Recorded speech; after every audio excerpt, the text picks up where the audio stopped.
Continuing with our part, what did we observe here? That many times it is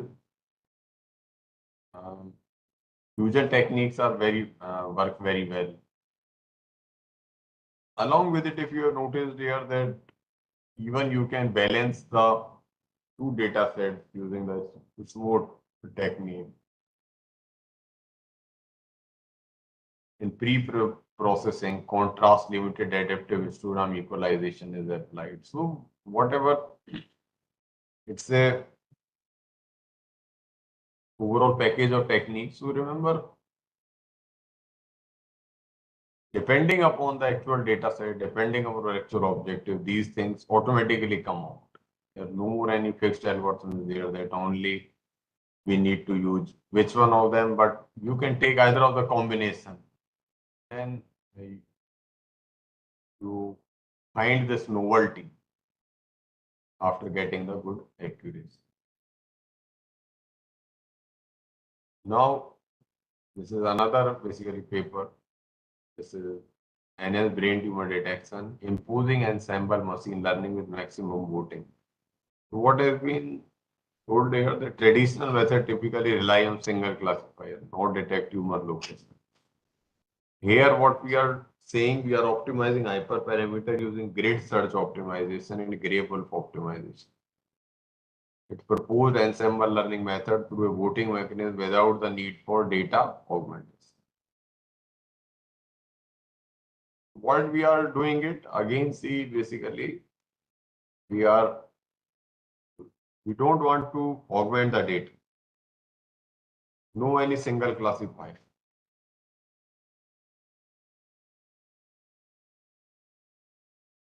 So what we are saying that the brain MRI image is there, we pre-process it, we extract out the feature classification, whether it's a tumor or non-tumor. And then after tumor, we are applying the segmentation technique. So in brain tumor, first time we are seeing basically BR35 as data set. It is available. 3000 brain MRI scan where tumor images, 1500 non-tumor images, 1500. It provides both T1 and T2 weighted images in feedback format. T1 and T2 weighted images are again basically the different plane only. This is on the vertical plane, axial plane, and the this one, vertical plane. This data set was selected for its balanced class distribution. Here you don't need to balance out because both are same. High volume and diversity of tumor characteristics make it valuable for binary classification. Binary classification, whether it's a tumor or it's a non. And performance generalization across various intensity levels.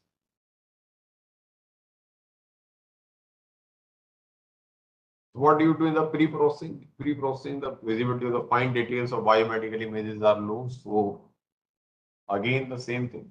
Clip limited adaptive histogram equalization is used to enhance the contrast of images. Then thresholding method with brain mask is used to remove the skull of the brain. The images are converted to from RGB to grayscale and 3x3 median filter is used for denoise.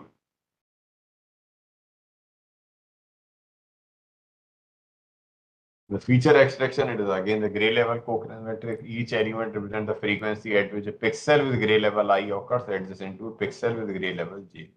Adjacency can be defined in terms of direction and distance. For each pixel, look at its neighbor in a defined direction and distance. Count the number of times each gray level pair occurs. Normalize the matrix to convert counts into probability.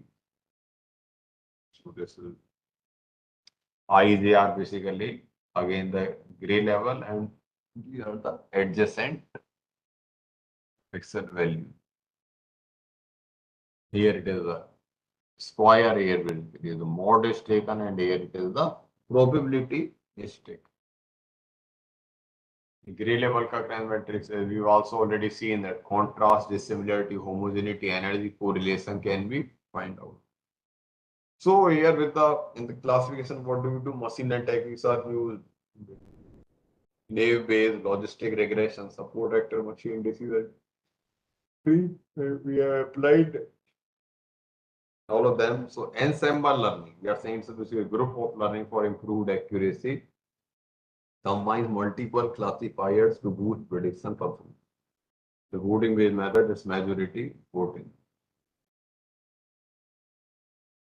Segmentation. Even our work is not complete, and segmentation after the classification of images, the tumor images are segmented using the K-means algorithm for the detection of tumor area. K-means segmentation is an unsupervised ML algorithm proposed for tumor segmentation. In the K-means segmentation, K value is initialized randomly.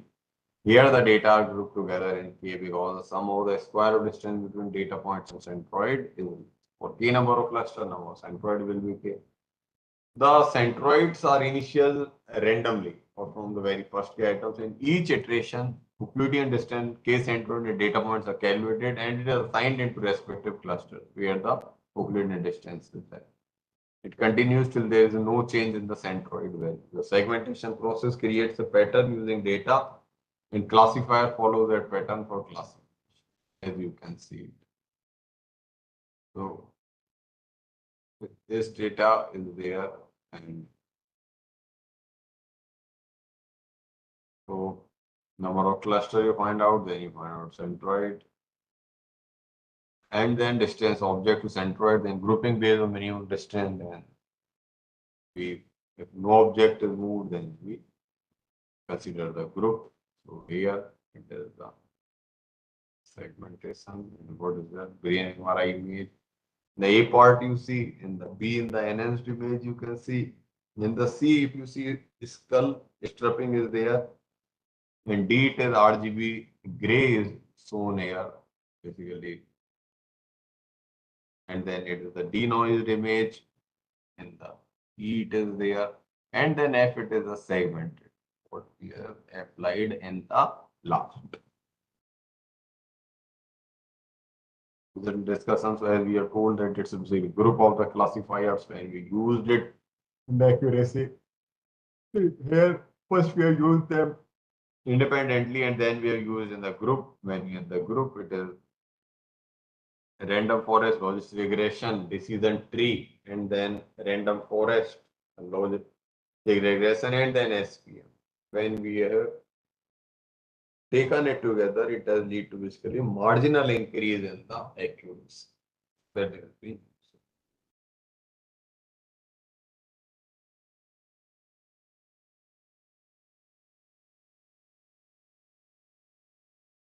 This is the ROC ensemble of it is shown here.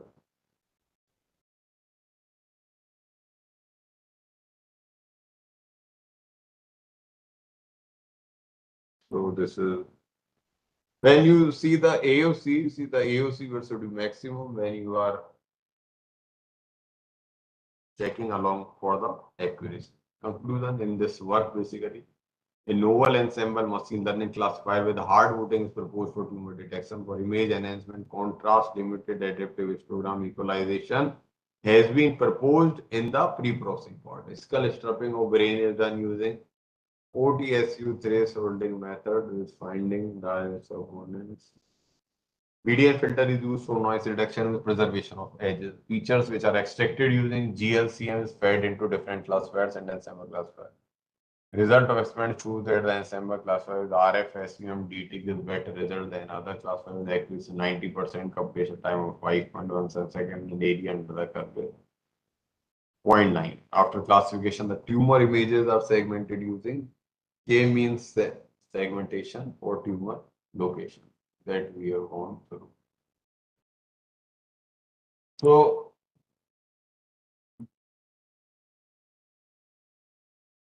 now what we are saying that leveraging graph-based novel features. See, till now we have not basically used any graph-based method, but now we think it that it can be used here.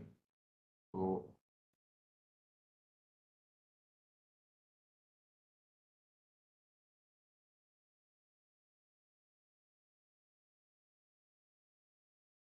if you have any question,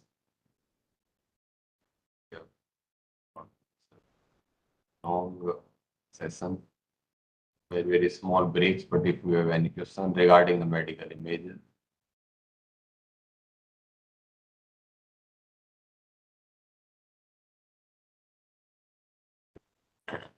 Try to just complete it up. You don't have any.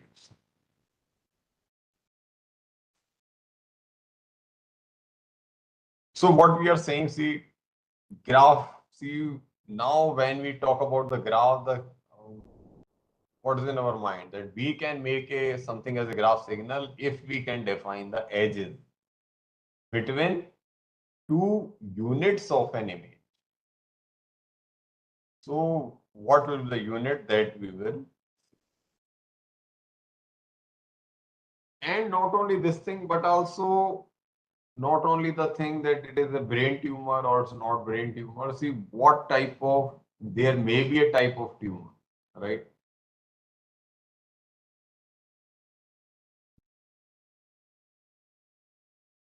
See, there may be a many type of tumors. For example, gliomas, pituitary, meningioma, at this place. Multi-grade, so multi-class problem has been addressed here. Multi-grade tumors often share similar texture, intensity, and shape properties. Tumor boundaries are irregular, and texture patterns vary non-linear. Brain MRI images represent complex anatomical structures where conventional grid-based approaches may fail to capture the underlying relationship between pixels. Conventional methods may fail to capture neighborhood characteristics. So that's why it is a GS. Two data sets has been used here. This conducted with publicly available data set.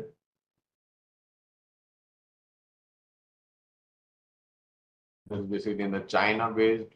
We are gathered 3,062 slices from 233 individuals, which included this one, this type of tumor. 700, 1400, and 900, almost 900. The images have in place resolution of itna with pixel sizes, this the slice thicknesses, and the gap is this is basically 3-class classification. In Kaggle data set, see when you see the images are classified in 15 different type of images, and it is a 15-class classification. So this is the block diagram.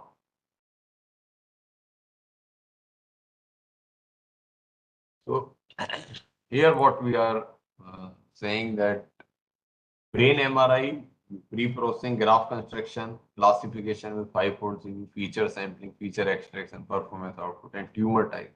Finally, see your feature extraction, other all things are same despite that it is basically multi-class classification and the graph construction has been added.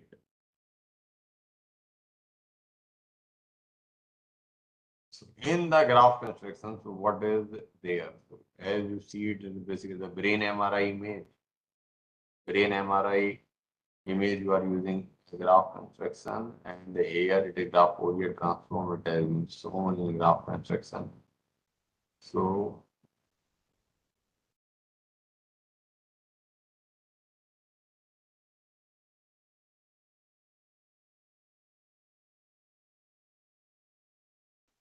graph construction, as we have already discussed in our last one, it has been shown here.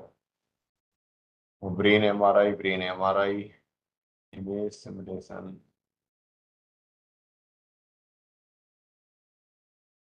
So graph sheet may be the Gaussian weight. See here I want to focus upon if you are seeing here.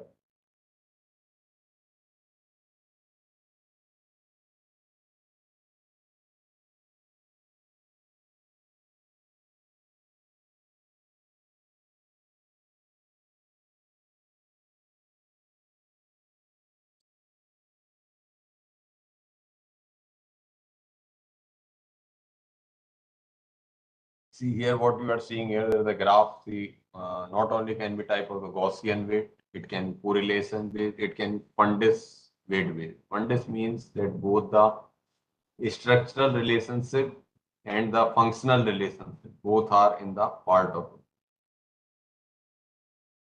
So Gaussian weight basically we started with when we don't have any idea, only based upon the structural similarity.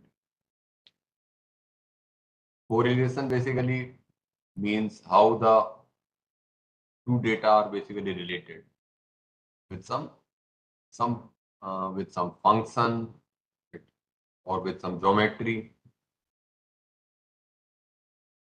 Fundus weight basically where both the things are taken into account, the structure as well as correlation. So you would things would be clear when you would see this basically graph construction. Graph construction weight metric.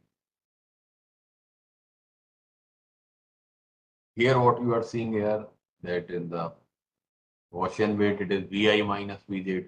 Vi may be the intensity, it may be the value of the pixel, whatever it may be there. Correlation based weight, here what we are saying it is basically correlation between these two things. Correlation, it may be defined up. See,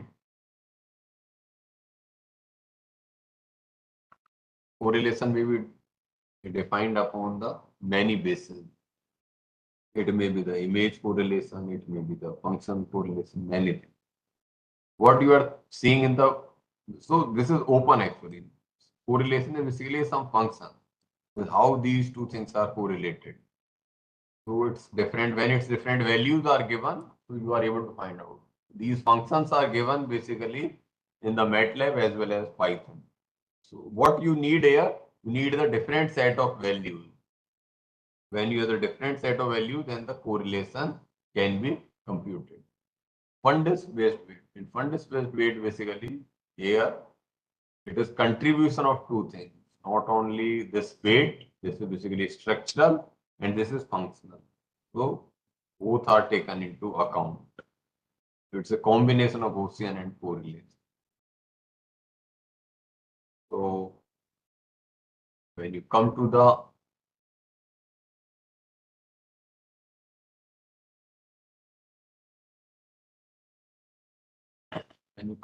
this part here, in MRI may so assign weight, everything is fine. That here GFT feature is there, and then results is there. This was our result, that output of brain tumor detection. So when we are using basically GFT as the feature extraction. So what we observed here that correlation seems to be the giving the highest result, right? In brain tumor detection. Not even the fundus, not even the Gauss.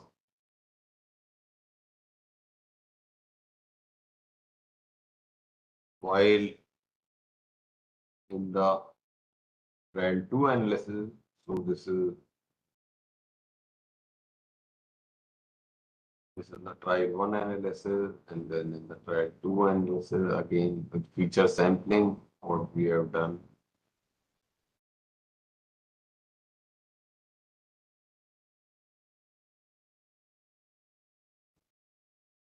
So different classifiers, ROC curve has been shown here, as it is very clear that whichever ROC has the highest area, that will be the best one. Different values are shown here. When we compare with the other techniques, what we get here, all are, if you see, are the latest paper after 2020 only. So our result is basically fairly fine that when we are using GFT as a feature, our accuracy was found out to come 98 and 97, which is fairly good. So conclusion, a unique GS2. See, that's how basically this interrelationship brings out the advantage in the accuracy. In contrast to deep learning, this approach also minimizes the amount of data. And then the graph Laplacian based framework for classifying Alzheimer's disease stage using structural MRI. The data set used in this study is sourced from the Kaggle platform and includes samples from anonymous patients and 200 participants, each of whom has 32 slices of the image. See, please be clear that whenever we are saying 32 slices, it means we are taking the particular view, sagittal, axial, vertical, comprises four distinct classes: very mild demented, moderate demented, mild demented, and no demented.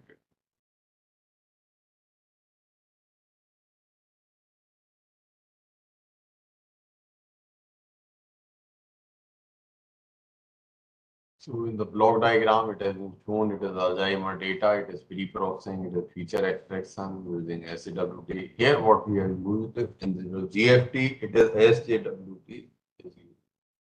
See, if you have the general thumb rule that which one is better, GFT and GWT, what do you think? Which one is likely to give the good result? Try to think over it because we have discussed it many times, both the things, GFT and GWT. So which one is better one? We will try to answer it in the last of the session. Pre-processing. We again see in the MRI, CT or X-ray images often have low contrast. That is the problem making difficult to differentiate between healthy and abnormal tissue. Biomedical images can contain random noise which interferes with edge detection or segmentation. Raw images may contain irrelevant information. Pre-processing ensures that only meaningful data are passed to models, improving accuracy and performance.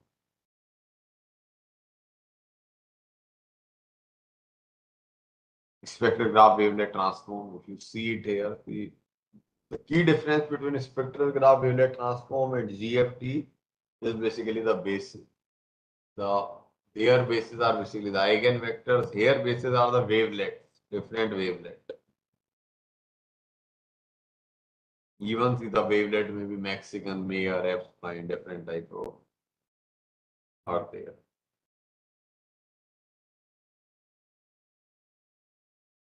So now the results basically coming to the result, key performance indicator classing task.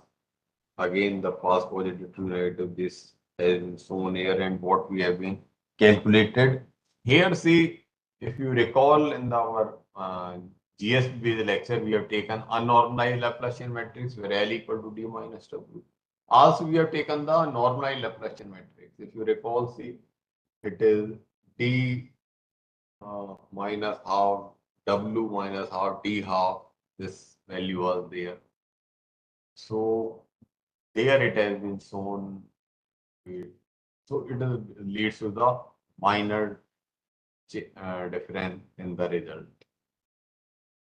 But yes, definitely the results are better than the unnormalized Laplacian. But it is not always necessary. You need to check out. So again here the ROC curve has been shown. So ROC curve basically tells that how much quickly something converges. That's overall view, overall accuracy regarding the machine learning is obtained from. So here we have comparative analysis between proposed technique with existing techniques. Here again, see on the one hand are the deep learning methods and on the other hand our GSP based method. So it is not basically the highest one, but definitely if you take into account the computation time and the computational resources, our result is far better. Overall, they are among the best one. Then future scopes. So in this study, what we have done here, we propose a novel method that combines SJWT features with machine learning algorithm, leveraging both normalized and unnormalized Laplacians. So the proposed methodology stresses classifiers such as achieving an impressive classification accuracy of 98% and the graph-based representation of brain MRI images effectively distinguish between mild So when we are saying regarding the tumors, the mild dementia, moderate dementia, and non-dementia, each type of classification can be done, and these are our references.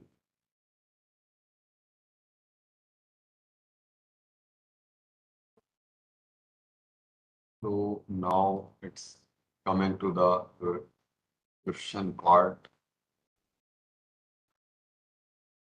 If you have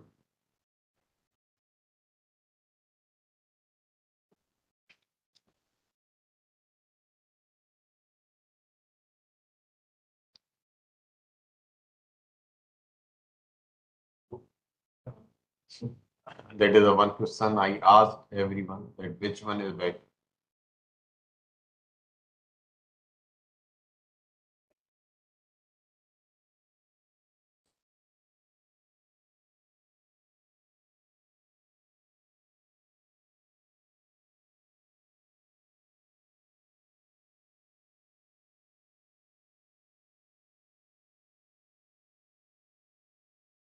Or any other question. See, why should I? If you have any question, first from the session or this medical images, anything which is not clear to you, or you have some curiosity, or you have some any insight from your past experience, please ask.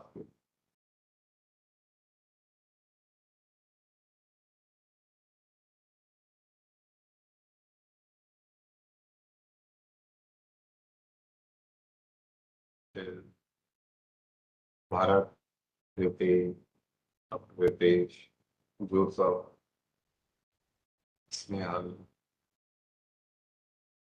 Suman Parker, Suman Rekha, Vimal Prakash.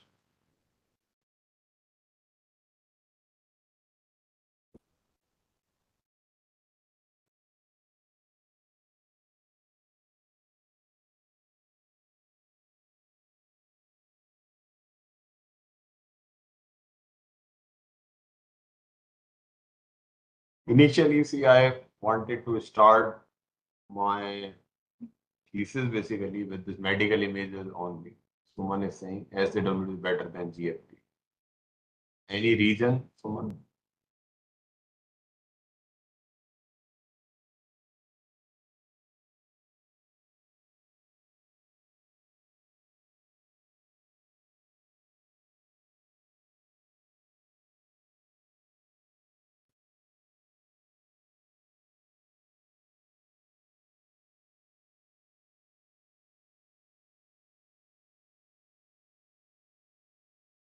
So see, if you really see the reason, see in the wavelets, see as basically when the basis is there, see it is basically based upon the scale. Different, you have the flexibility of the scale is available in the your wavelet part. While in Fourier, it is a fixed one. So if you will,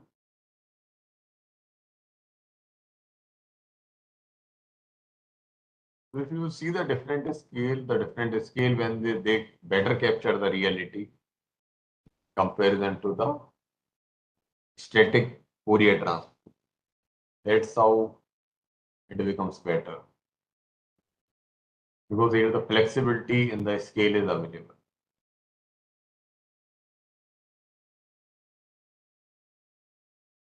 See, regarding the medical images, see, I want to share you interesting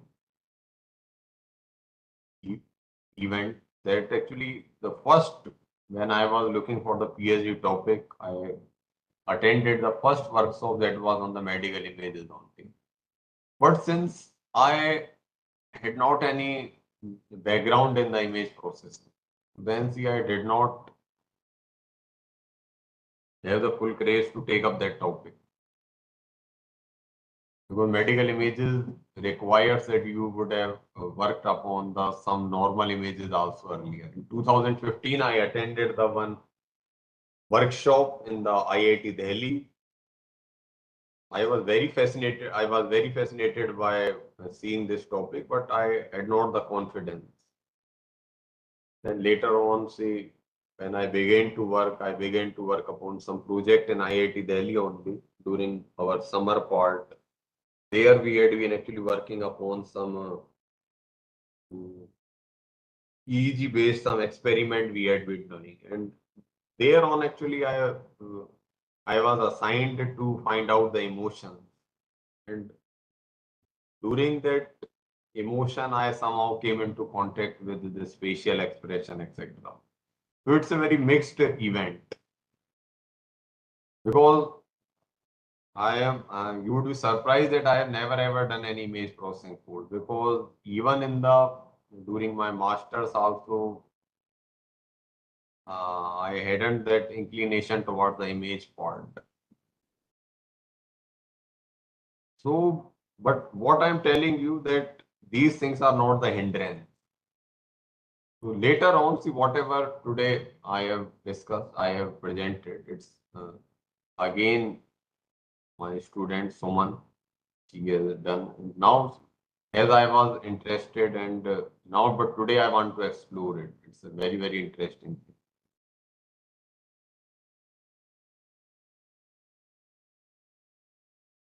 So what is good thing in the image processing course is that you begin to learn while working only, while working upon the things, by implementing the things by the program. No any formal course is required. Whenever I need any fundamental help, I go to the video lectures on the YouTube, etc. But I've never ever gone through any formal. That is the from lighter side. Very important thing here, see, when you begin to work upon the images, it's more than the see your theoretical concept, what you are working upon, what problem you are working upon, how you are varying the parameters, how you are able to correlate the changes in the program with the properties of the image. This is the even somebody, if you have not done any course in the image processing, it should not deter you. Only you should have the courage to explore your interest, to write the program. And today, see, even with the help of Chat GPT also, you can write the code. But I'm not saying you should be dependent upon, but you can simply write the code and you can see the observation and then you change the parameters in the programming and then you will begin to note down the observations that what are those changes, what is happening. This is the